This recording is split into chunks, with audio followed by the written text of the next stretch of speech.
Hey, yo, what's up, everybody? It's Ryan Miller checking in with YQMA Business Edition. It's Tuesday, and today I'm tackling a very important question from a current training and nutrition coaching client of mine. Her name is Maggie V. Maggie is actually tackling her own venture right now. She was inspired by her coaching experience with me. We've worked together for quite a while now, over a year, and she's actually been inspired to start her own local training business and eventually wants to branch off into online training and nutrition coaching as well. Now, before I begin, I have to apologize if the audio quality is a little bit funky. That's just because I'm on the road right now, and it's Minnesota. It's super cold, so I've got the heater cranked on high. There might be a little bit of wind noise there. It's wintertime again, so the roads are expanded. It's bumpy roads. Overall, I hope the audio quality is okay on this, because this is some information that I really wanted to get out. And right now, when I'm commuting, it's a great time for me to deliver it. So Maggie is on the ground and running with her new local training business. She is hooked into a gym. She is in a small town, and that small town feel is presenting its challenges. Now, I can feel Maggie's pain because I actually did begin my personal training career in a small town, and my gym was a small gym. Actually, the footprint of it is actually very small, and it's a gym that at the time had around 350 to 400 total members tops. Now, that's not a lot of people. Some of those are young people, middle-aged people, and some of those are senior citizens as well. And so there was plenty of different demographics to work with. But when you're talking about a small town gym, and a literally small gym with a small number of total members, the number of fish for you to catch is obviously small. And that's going to be compared to your big box gyms like Lifetime Fitness, LA Fitness.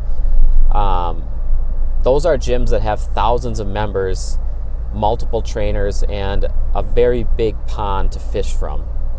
Maggie is not in that category. She's got a small pond to fish from. And so I want to lay out 3 important tips for Maggie that are going to ensure that she succeeds at her small town gym. And it's going to ensure that if you follow these 3 tips, you can succeed whether you're in a small gym or a big gym, because these are going to work no matter what. If they can work in a small town gym and fill up a trainer full time with a very small amount of total members to work with, these can work anywhere. Now, tip number 1 really revolves around showing a presence at the gym. Really, tip number 1 is to be present. Now, the thing here is that you want to get literally in front of people's eyes. You want to be shaking hands. You want to be asking people how their day is going. And most importantly, you want to be visually attached to that gym. So when a new member comes in and they sign up, they're talking with the manager, you're kind of hanging out in the background, walking around, possibly doing a training session with an existing client. But if you're at the ground level, you have a lot of free time on your hands, and so you're basically just chit-chatting with the manager, keeping the place clean, and doing some miscellaneous work until a potential new member comes in. Now, when that member comes in, the manager's going to take over right away. They're going to go through their sales pitch, and they're going to present the gym to that potential member. As they're doing that, they might mention that they offer personal training. They might point to you or introduce you briefly. And what they're going to do is they're going to continue on with that sign-up procedure. Now, when the sign-up procedure is done, that's when you want to be present. You want to be in that in that new member's face. And what you want to do is you want to ask them point blank if they're interested in the next step to becoming a member, which is a personal training free consult. And what you want to do is you want to make sure that you actually schedule that new member into a time slot. You don't want to let them say, yeah, maybe I'll give you a call. Can I have your number? What you want to do is, if they are interested in that consult, you want to lock in a time slot. Set the appointment. Don't let them walk away without setting that appointment. And it's also important at this time to grab their contact information. And the reason being is because, knowing from experience, there's going to be people that say yes to the consult, they're going to book a time, and then when it comes down to it, they are going to be a no-show. They're not going to show up. And if you can, what you can do is you can prevent this from happening, because it's not like you want to commute to the gym during off hours just for this consult, and then that potential new client doesn't even show up. That's a waste of your time. You're upset with them. You're not going to want to do another consult with them. It's disrespectful to you, and you're just going to be a lot less likely to want to work with them in the future. And so what you can do is you can prevent this. You can contact them with a confirmation that they're going to be showing up 1 to 2 days prior to the appointment. And that's why you want to get that contact info from them. If you don't, it's okay too. I mean, then you just risk that wasted time where they might not show up. That's completely up to you. Now, being present just got you that free consult, and that free consult is the first step in obtaining that new client.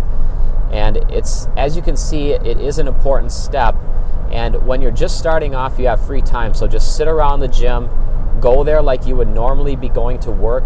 Even though you're not making money just for being there, you are making money in the long run, because you're setting yourself up for success by being present, being visually attached to that gym. And that's important in the eyes of existing members and potential new members that are just freshly joining. So Maggie, rule number 1, be as present as possible.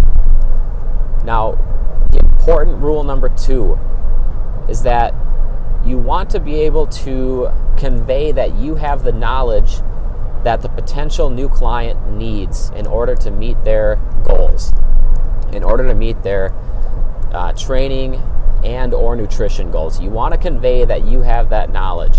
And what you can do is you can ensure that your consult goes smoothly by having a consult plan. Now, the consult plan is going to be a little bit different for everybody. Everybody has their own ways that they're most comfortable in conveying knowledge.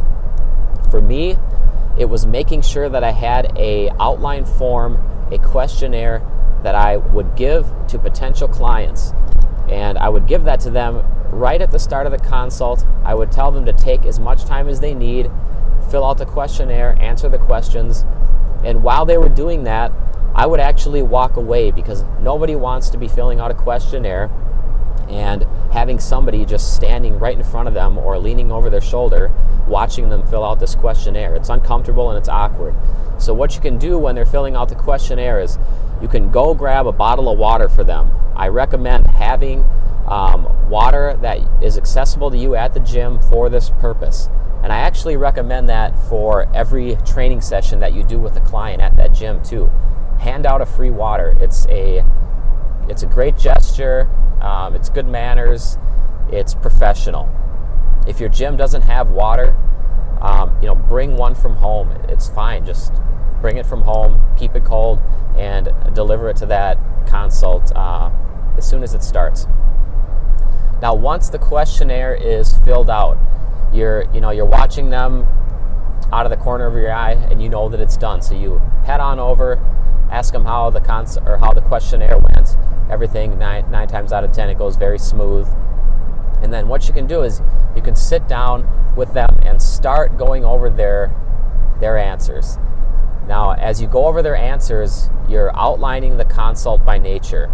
And the questionnaire, depending on how long it is, could take anywhere from 10 to 60 minutes to go over. And while 60 minutes sounds like a long time, it actually goes by very fast when you're talking to somebody and you're not looking at the clock. It's interesting material to you.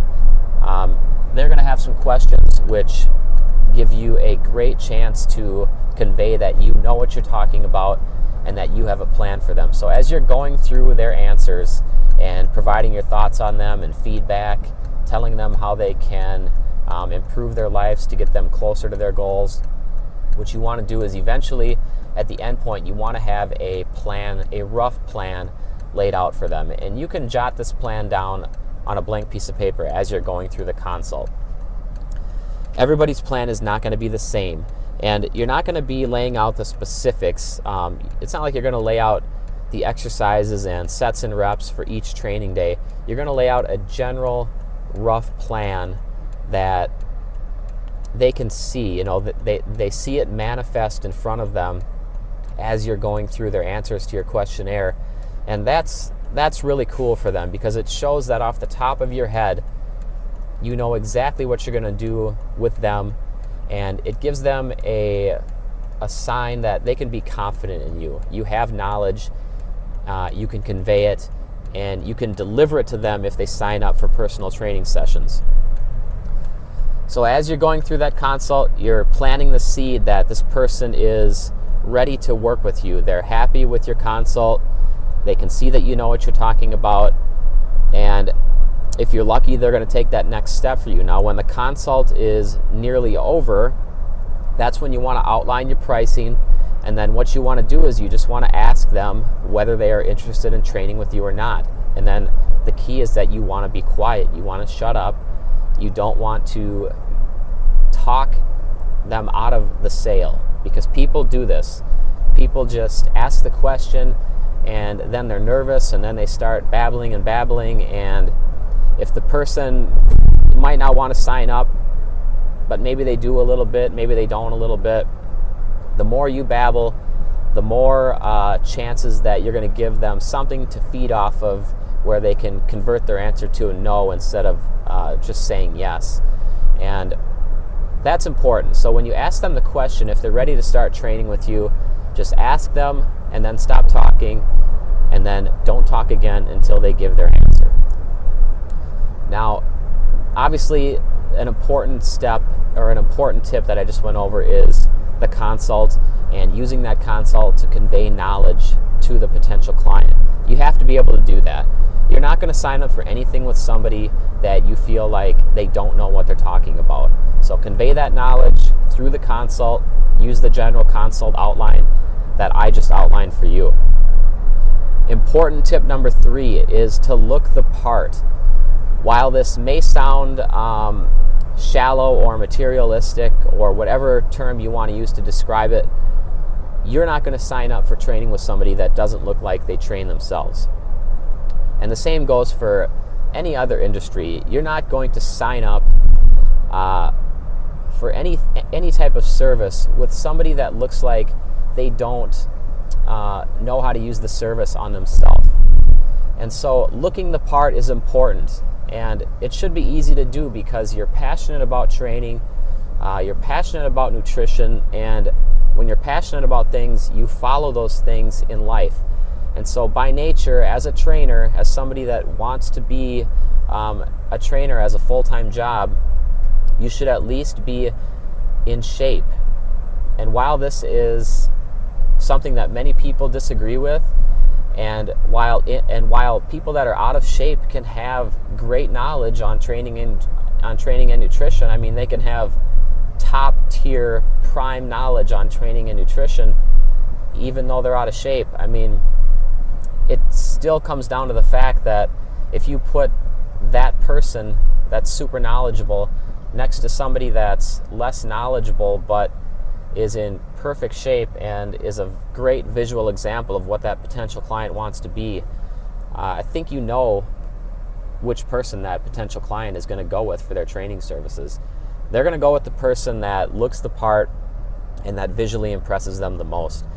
So an important tip number 3 is to basically keep your stuff together, keep your training and nutrition, your own training and nutrition in check, because that's really going to help make sales. Now, Maggie V, these have been 3 important tips for you to utilize in building your training business. And of course, there is more concepts and aspects of building a training business, but these are 3 very important pieces to the puzzle.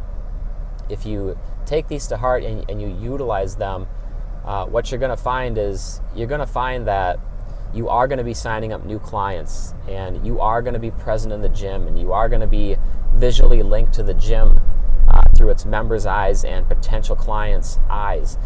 and you will begin to build your business. And right now, Maggie, I wish you the best of luck. Obviously, you can follow up with any questions you have pertaining to this topic. I'm always down for giving more tips to help you succeed. And to everybody else that listened in for today's YQMA Business Edition, I thank you greatly, and I definitely appreciate you tuning in. So you guys have a great rest of your Tuesday. This has been Ryan Miller with YQMA Business Edition.